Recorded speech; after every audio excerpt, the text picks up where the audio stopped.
what is up? It feels like it was just a few minutes ago that I brought out my spoiler and non-spoiler kind of review and discussion talk about Rise of Skywalker, but we're here with part 2 of that with my fan theory idea, whatever that I teased in that video.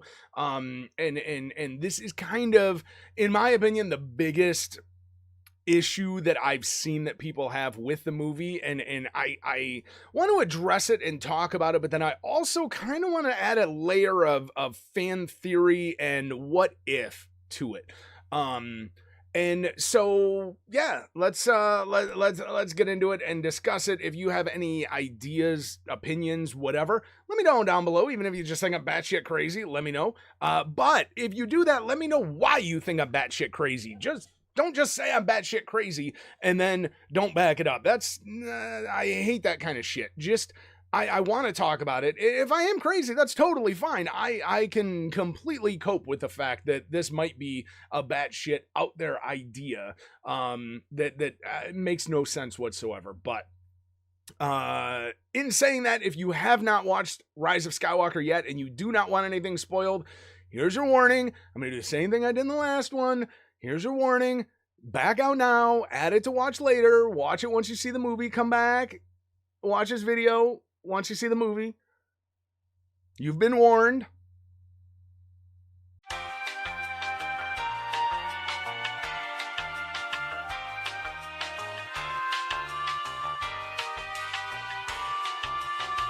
Alrighty, you've been warned. So now you got no way to bitch about anything that I talk about here. So the Jesus Ray is kind of an issue that I've seen a lot of people take issue with. You know, the fact that she dies, which she does, and then is brought back by Kai Ben. Or Kylo Ben Lo, whatever the hell you want to call him at that point in the movie, because to be completely honest, I'm convinced that at that point he's not yet fully Ben Solo. I think he was still kind of struggling a little bit at that point, but when he sees her dead, he definitely redeems himself, and then that's what fully pulls him back to the light. Now, there seems to be a lot about this ending that people take issue with, from even during the fight when they're like transferring lightsabers back and forth to each other, which personally I thought was badass. I thought that was a super cool idea for a Force ability, like Force transference or item transference or something. They established it earlier in the movie. I mean, they established it in 8 with them being able to actually physically touch through the Force. But then also earlier in this film, they established it when he yanks her beads off of her neck and is able to figure out where she's at from that. So like, honestly, I think that's super cool. And by the way, I've got notes because I really want to make sure I hit all of the points in this. So that's why it gets awkward. And I'm like, but yeah, so that's where I'm kind of going with this. But honestly, so like the transference thing is super cool. The kiss, which some people seem to have an issue with, I personally thought it was cool. There's definitely been hints, I think, throughout the entire thing of some kind of romantical type connection between them, at least from Rey to him. And since she is the one that kind of kisses him, I kind of, buy into that a little bit more, because like she has seen this in him, I think, like the light in him this whole time, and that's what was kind of pulling her towards him. And in like there at the end, it's fully realized, right? And then him dying afterwards, which I'm also 100% on board with. To be honest, I would have been cool if they both died, and then that's where the movie ended, right? Palpatine dies, she dies, he dies, movie ends. Cool. I would have been cool with that, but the way they did it, I like that even more. I think so. I'm glad, honestly, that it didn't end with both of them alive and they just go off and happily ever after, blah blah blah, and like start new Jedi Academy, like whatever. I think that would have been way too cheese dick for me, way too cheesy. I would not have liked that ending at all. This one I'm super cool with, because and even more so the fact that it ended like this and they got their one kiss, because if that didn't happen, there'd be a whole slew of people bitching about the fact that like, oh, this is hinted at, and then like they didn't even get to kiss, but then they do kiss and they're like, no, why the hell did they kiss? That doesn't make any fucking sense. Like, nobody is going to be happy ever. So Force healing, it's been long established in canon, well, the old canon, the expanded universe, video games, things like that, Legends. Mandalorian introduced it a couple days before this movie came out, which I don't think that that's actually why they put that episode early. I know a lot of people are speculating that they put that episode out on Wednesday so they could introduce the idea of Force healing. I don't think that's why they did it, but I think it was kind of brilliant, because if that episode doesn't come out, everybody's in love with the Mandalorian. They're all in love with, spoiler alert, Baby Yoda. But like, nobody's bitching about Force healing there.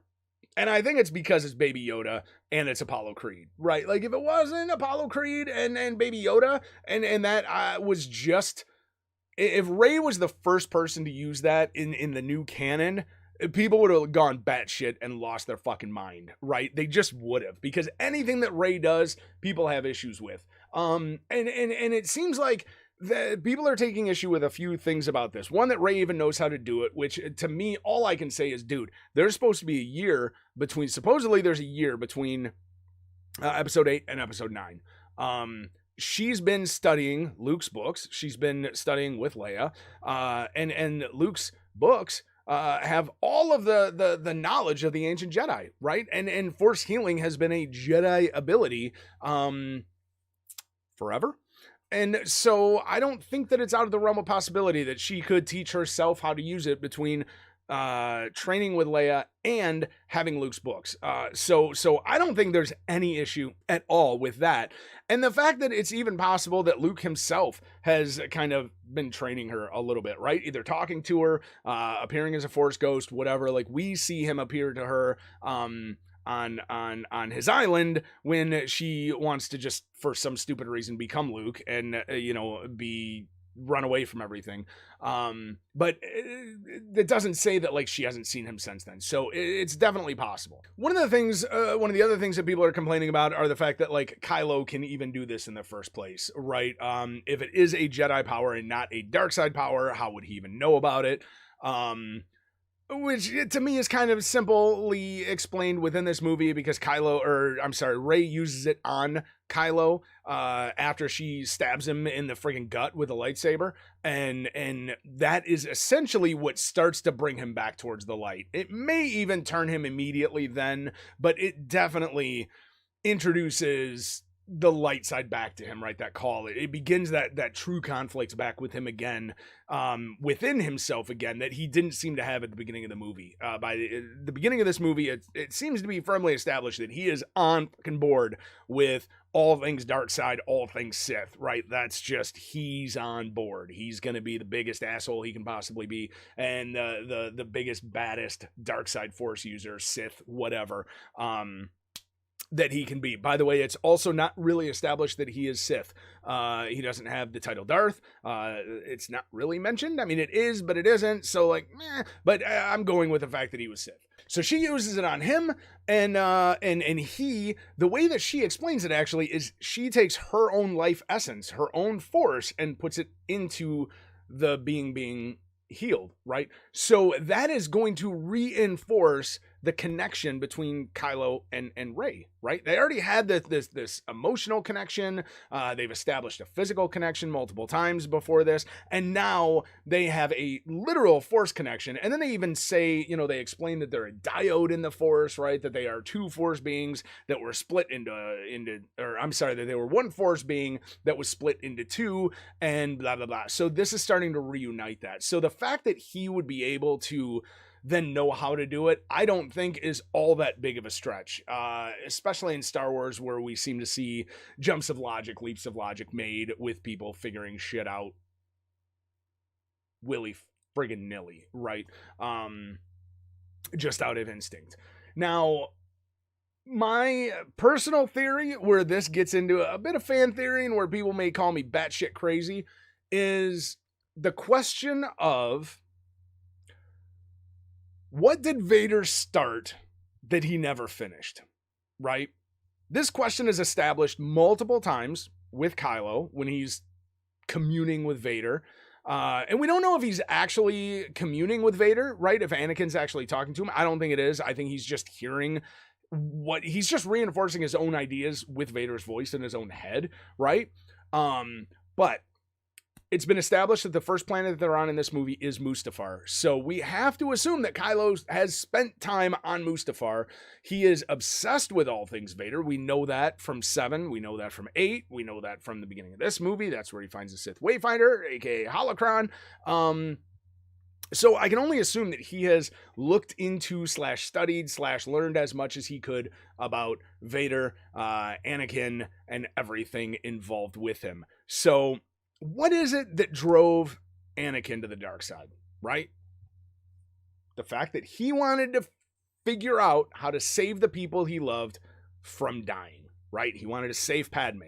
If you've read the novelization for episode 3, that is why he gets super pissed off at being on the console but not being made a master, because he believes that the Jedi holocrons, the holocron library, contains the knowledge that he's looking for, but you must be a Jedi master in order to gain access to the holocron library. And by getting on the console but not having that rank, he can't save Padme. So that's why he's so pissed off at that moment, which the movie does a terrible job of explaining, but that's why. So that was his primary reason for falling. That was his primary reason for being Vader, which is why he's so pissed off at himself and hates himself so much once he becomes Vader and he sacrificed everything he's ever believed in to become Darth Vader, because then she dies anyway, right? And he loses that ability to do that. And he just sinks further and further into that anger and hatred of himself. What if he never stopped trying to figure that out, though? What if he kept trying to do that, but was never able to, right? What if that is what Kylo is talking about the entire time that he's saying, I will finish what you started? Because what else did he start? Like, Vader turned, and then, you know, it suggested that he wanted to take over, you know, Palpatine, that he wanted to push Palpatine out of power because he wants to, you know, he tries to bring Luke to his side. He even says, you know, he'll turn Leia to his side in Return of the Jedi. So there's that. But technically, unless Kylo knew that Palpatine was still alive, which I don't think he did until the beginning of Rise of Skywalker, what else is there? Right?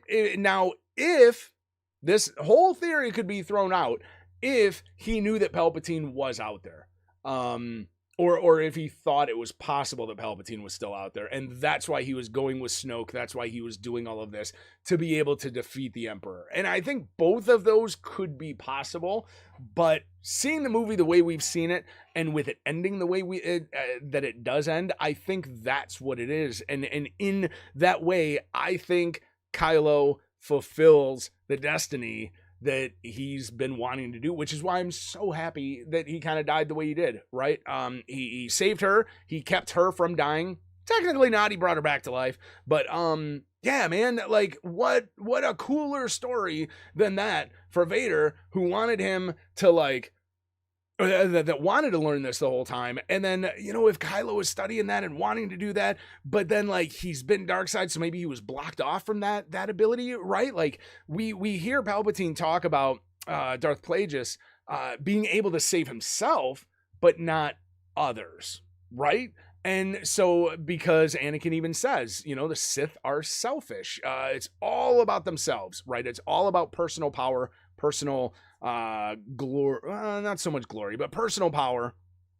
And so that they're very, very selfish in that way. So what if it's not possible for a Darksider to learn how to save others? What if that's what Vader learned, and Kylo is still trying to figure out a way to do that, but he didn't until he was fully introduced to what light side power can actually feel like. And then, you know, we'll bring it full circle into like this big kind of hippie idea of, you know, love being more powerful than hate, right? And then we could get into life lessons here, blah, blah, blah, which, personally I'm totally cool with, right? That if we make choices out of love, more often than not, we are going to be better off than if we make choices out of hate or anger or fear, right?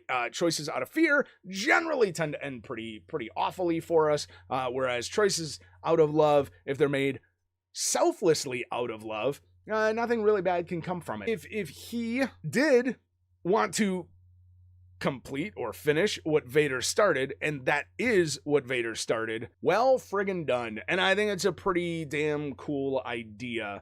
If that is what it was, and if that is what Kylo's been talking about, then I think that's a fantastically well-crafted story by J.J. Abrams, hinting at that at episode 7. I firmly am convinced that Abrams meant for Palpatine to come back from episode 7. Whether or not that was the case, I don't know. I don't know if we'll ever find out. But yeah, let me know what you think about my theory, and if you think that was cool or not, or if it's a good theory, or if it's a shitty theory, or if you don't agree with it, then what was it? Because honestly, I had never really thought about this until after I saw the movie the second time. What is it that he was trying to finish that Vader started? If it's not this, then what? Let me know in those comments down below. Thank you very much for watching this. Let me know what you think. Definitely, as always, if you pop over to twitch.tv/IamJanko, I'm live Monday, Tuesday, Thursday. Generally, Mondays, playing some Division 2 lately with the Putt Squad.